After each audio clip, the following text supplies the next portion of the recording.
بسم اللہ الرحمن الرحیم۔ حکیم لقمان کے دور میں ہر بے زبان کو زبان تھی۔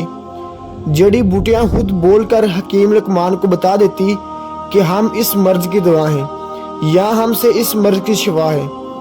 اس حوالے سے ایک واقعہ مشہور ہے کہ حکیم لقمان نے سمندر کا دوسرا کنارہ ڈھونڈنے کا ارادہ کیا۔ ان کے پاس ایک طوطا تھا جو ان سے باتیں کیا کرتا تھا۔ حکیم لقمان نے اپنی حکمت سے جڑی بوٹیوں سے ایک ایسی دوا تیار کی جس کو کھا کے طوطا بغیر کھائے پیے بنا تھکان کے 6 مہینے تک اڑ سکتا تھا۔ حکیم لقمان نے 2 گولیاں تیار کی، ایک گولی طوطے کو کھلا دی اور دوسری گولی طوطے کے گلے میں باندھ دی، اور گولی کو نصیحت کی اس گولی کو کھا کے بغیر تھکان کے بنا کھائے پیے 6 مہینے تک تم اپنی اڑان کو جاری رکھ سکتے ہو، اور ساتھ ہی یہ نصیحت دی کہ تمہیں کہیں پر بھی بھوک اور پیاس لگے تو دوسری گولی کھا کے وہیں سے واپس کا سفر پکڑ لینا اور آگے مت جانا۔ طوطے نے لقمان حکیم سے اجازت لی اور سمندر کی طرف اپنی اڑان بڑھ لی۔ طوطا مسلسل 6 ماہ سے اپنی اڑان کو جاری رکھے ہوئے تھے، لیکن ابھی تک اسے سمندر کا دوسرا کنارہ نہیں ملا۔ طوطے کو اڑتے ہوئے 6 ماہ سے زیادہ کا عرصہ گزر چکا تھا۔ اب اسے بھوک اور پیاس محسوس ہونے لگی تھی اور تھکاوٹ کا بھی احساس ہونے لگا، مگر یہاں تک جہاں وہ جا سکتا تھا وہاں سمندر کا کنارہ تو دور، اس کے ارد گرد دور دراز تک نہ کوئی درخت نہ کوئی پہاڑ جہاں وہ بیٹھ کر سانس لے سکے۔ تھوڑی دیر کے بعد اسے ایک چٹان نظر آئی، وہ طوطا اس کے اوپر جا کر بیٹھ گیا۔ دراصل وہ چٹان نہیں بلکہ ایک بہت بڑی مچھلی تھی، مگر طوطے کو یہ نہیں پتا تھا کہ یہ کوئی چٹان نہیں بلکہ ایک بہت بڑی مچھلی ہے۔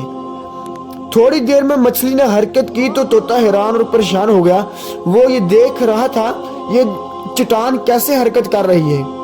جب مچھلی نے اپنا منہ باہر نکالا وہ بھی اس طوطے کو دیکھ کر حیران ہو گئی اور اس سے کلام کرنے لگی۔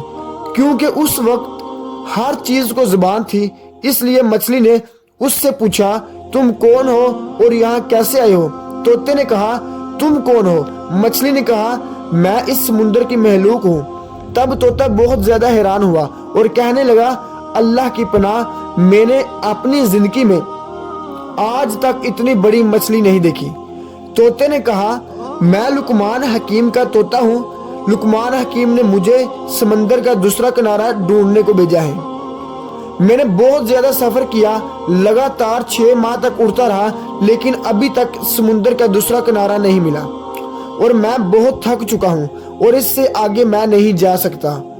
کیا تم جانتی ہو کہ سمندر کا دوسرا کنارہ کہاں ہے؟ تب مچھلی نے کہا تم مجھے پہلے یہ بتاؤ کہ تم یہاں تک پہنچے کیسے ہو؟ نہ کوئی درخت ہے اور نہ ہی کوئی پہاڑ ہے جس کے اوپر تم بیٹھ کر سانس لے سکو، یہاں تک پہنچے کیسے ہو؟ تب اس طوطے نے لقمان حکیم کا سارا واقعہ اس مچھلی کو بتایا۔